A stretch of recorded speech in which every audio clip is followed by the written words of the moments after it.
Hello दोस्तों, स्वागत है आपका हमारे YouTube चैनल इजी स्टडी 221 में। तो बच्चों, आज हम लेके आए हैं इंटीग्रेटेड होम साइंस। विटामिन्स का हम पढ़ रहे थे। तो विटामिन्स में अभी तक हमने पढ़ा वसा में घुलनशील विटामिन्स। अब आज हम पढ़ेंगे जल में घुलनशील विटामिन्स। तो पहला विटामिन है जल में घुलनशील विटामिन सी, जो एस्कॉर्बिक अम्ल जो है वो है विटामिन सी। इसको जो है एस्कॉर्बिक अम्ल कहते हैं। जो जेट जॉर्जी ने क्या किया 1928 में, पत्ता गोभी और एटिनल ग्रंथ एक होती है और संतरों से एक अम्ल अलग किया था, जिससे कि विटामिन सी के बारे में जाना।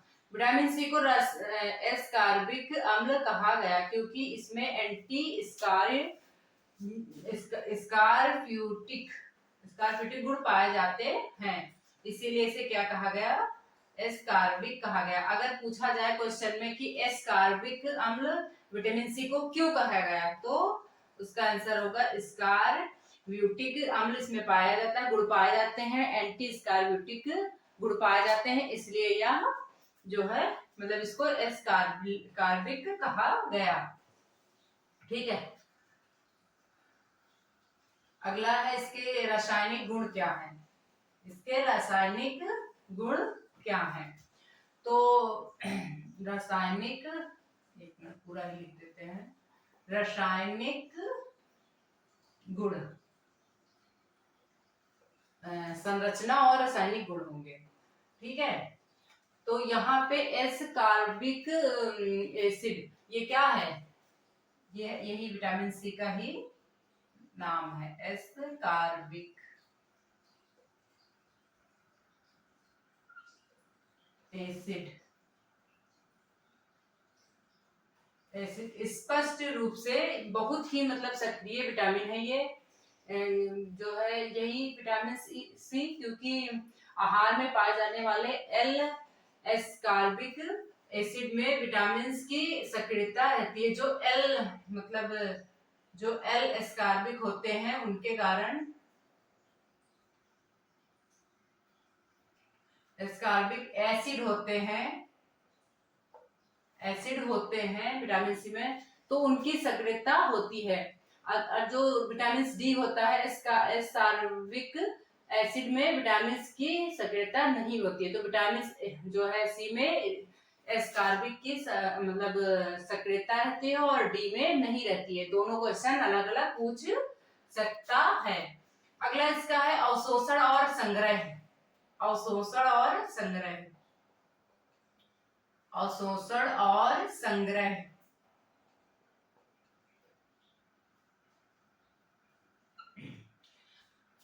एस्कॉर्बिक अम्ल का जो है अवशोषण कहाँ पे होता है, आंत में, शीघ्रता से ही हो जाता है। इसका अवशोषण जो है आंत में होता है। कहाँ से ये क्वेश्चन पूछे जाते हैं कि विटामिन सी का संग्रह या फिर अवशोषण कहाँ पे होता है, तो इसका जो है संग्रह आंत में होता है, या जो है प्रोटाल से सामान्य रक्त में मतलब प्रवाह में शामिल हो जाती है। प्रोटाल के जरिए ये सामान्य रक्त में शामिल होकर प्रवाह करने लगती, प्रवाह मतलब उसी के साथ चलने लगती है। अब इसका है आयरन का जो है अवशोषण हो गया, मतलब शारीरिक कार्य इसके क्या क्या हो गए।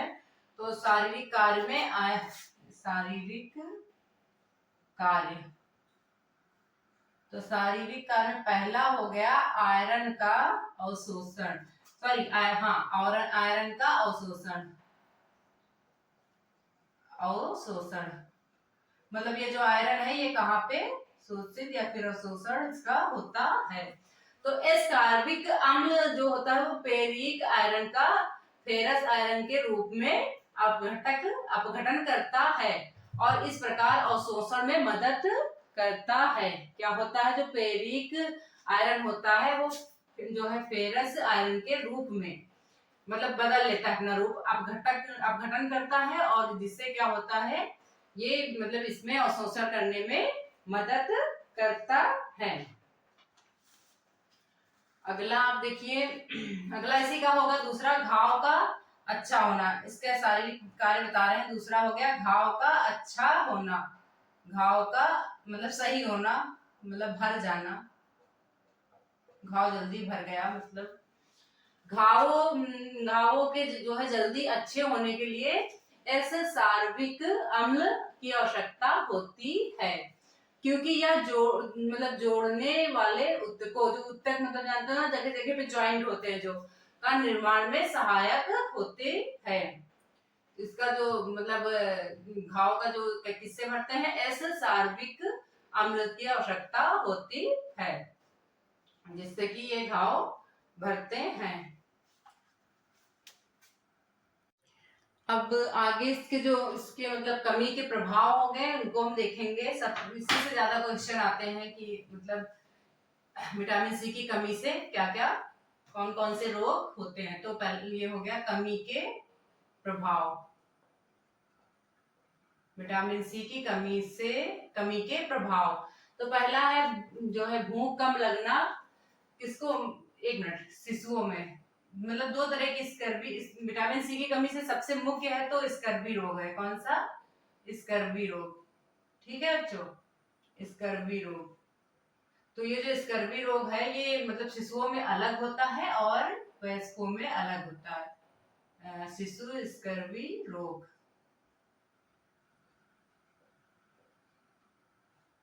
तो जब ये शिशु में होता है तो उसमें कौन कौन से लक्षण दिखाई देते हैं।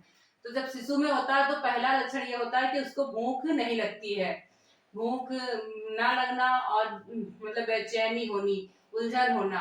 जब शिशु के मतलब हाथ पैर हिलाने पर दर्द होना, ये सब विटामिन सी की कमी की वजह से होता है। स्कर्वी नामक जब रोग हो जाता है। लंबी हड्डियों के सिरों पर सूजन आ जाना, त्वचा के नीचे रक्त स्त्राव होता है, मतलब त्वचा के नीचे मतलब त्वचा के अंदर जो होता है वहां पे रक्त स्त्राव सा होने लगता है, मसूड़े फूल जाते हैं, शिशुओं में ऐंठन होती है और बहुत ही अंत में ये क्या करता है, बहुत ही भयानक स्थिति इसकी हो जाती है, जिसमें कभी कभी मृत्यु भी हो सकती है। इसलिए जो है इसकी ये हो गए शिशु के लक्षण, शिशुओं में जो पाए जाते हैं। अब यही स्कर्वी रोग वयस्कों में भी होता है। वयस्क मतलब बड़ों में क्या होता है, तो बड़ों में क्या नाम है, सामान्य जो है मतलब कमजोरी सी लगने लगती है और जो है मसूड़े फूले फूले से लगते हैं, रक्तस्राव होने का डर रहता है और जो दांत होते हैं वो ढीले अंदर से हो जाते हैं, विकृत हो जाते हैं और दंत पंक्ति जो होती है उनकी वो नाजुक सी हो जाती है, जोड़ों पर सूजन और त्वचा के नीचे ऊतकों में रक्तस्राव होता है। तो दोनों में सेम एक ही चीजें हैं, मतलब शिशु में ज्यादा दिक्कत होती है, वयस्कों में कम दिक्कत होती है इसकी। तो मेन जो रोग है वो स्कर्वी नाम का रोग होता है, शिशुओं में अलग और वयस्कों में अलग। अब इसका उपचार हम कैसे करेंगे, उपचार स्कर्वी नाम का स्कर्वी का उपचार मतलब कैसे करेंगे। वयस्कों में स्कर्वी के उपचार के लिए हमें क्या करना चाहिए, वयस्कों को हमें प्रतिदिन क्या देना चाहिए, वयस्कों को हमें प्रतिदिन 100 mg जो है एस कार्बिक अम्ल देना चाहिए। एस कार्बिक अम्ल क्या है, यही विटामिन सी, एस कार्बिक अम्ल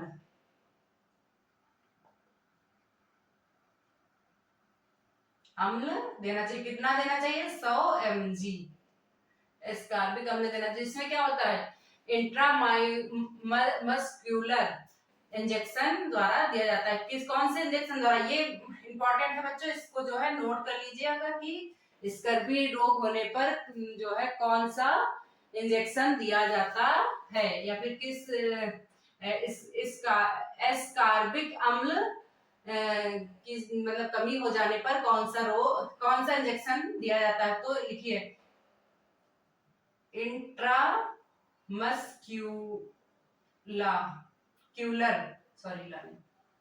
इंट्रामस्क्यूलर इंजेक्शन द्वारा 1 सप्ताह तक।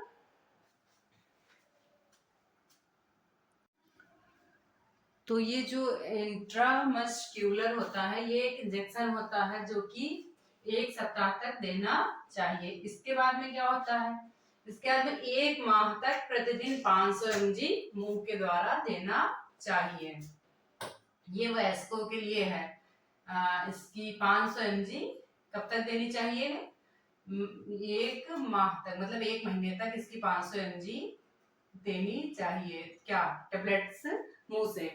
उसके बाद में जो है क्या नाम है, शिशुओं को 1 सप्ताह तक यही जो है यही इंजेक्शन इंट्रामस्क्यूलर इंजेक्शन ही दिया जाना चाहिए। कितने उनका mg जो होता है वो कम हो जाएगा, वो 50 mg दिया जाना चाहिए। वयस्कों को 100 mg और शिशुओं को 50 mg, और उसके बाद मुंह से जो है 100 mg प्रतिदिन 1 माह तक देना चाहिए। 1 माह तक कितना वयस्कों में? तो वयस्कों में 500 mg देना चाहिए, और शिशुओं में पहले इंजेक्शन के द्वारा 50 mg, उसके बाद में जो है कितना दिया जाना चाहिए? तो 100 mg प्रति, मतलब पूरे महीना भर 100 mg देना चाहिए। अब इसके जो है आहारीय स्रोत क्या है, इससे मतलब इससे क्वेश्चन बनता है, क्योंकि इसमें अभी कुछ ऐसी जो है वो है मतलब ऐसे पदार्थ हैं जिनको नहीं पता है कि इसमें भी विटामिन सी होता है। तो क्या होता है वो मतलब एग्जाम में वही क्वेश्चन पूछ लेता है। आमतौर पे तो हमें पता है इसके आहारीय जो स्रोत हैं वो आमतौर पे तो आंवला हो गया, नींबू हो गया, खट्टे पदार्थ हो गए, इतना तो सबको पता है। लेकिन बहुत से ऐसी चीजें हैं जिनमें विटामिन सी पाया जाता है और एग्जाम में पूछ लेता है तो हम नहीं बता पाते हैं। लेकिन अब ये है ना कि सबसे अधिक और कम की बात कर लेता है यहाँ पे, तब फिर दिक्कत आ जाती है कि सबसे अधिक किसमें है और सबसे कम किसमें है। तो सबसे अधिक पूछे तो आंवला में है। अब अमरूद में जो है बहुत कम लोग ही जानते होंगे कि अमरूद में भी विटामिन सी पाया जाता है। वो भी कितना मतलब पाया जाता है, कितना? तो 300। कितना? 300। आंवला में 700 होता है। ठीक है, तो सबसे ज्यादा आंवला में होता है, फिर अमरूद में होता है, उसके बाद नींबू के रस में होता है 63%, फिर हो गया संतरा में 68% हो गया, अनानास में भी पाया जाता है, पके आम और पके जो पपीते होते हैं उसमें पाया जाता है, काजू फल में पाया जाता है, पके टमाटर में पाया जाता है, और जो हरी पत्ता वाली जो भाजी होती है मतलब सब्जी होती है उसमें भी पाया जाता है।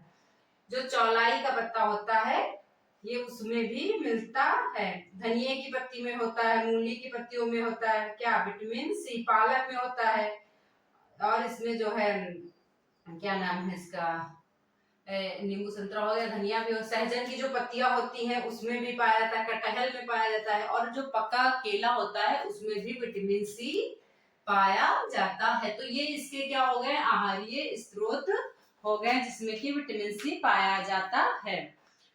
अब अगला जो है हम अगले दिन पढ़ेंगे बच्चों। आज के लिए इतना ही। धन्यवाद। क्लास अच्छी लगी हो तो लाइक शेयर सब्सक्राइब करिए। Bye bye.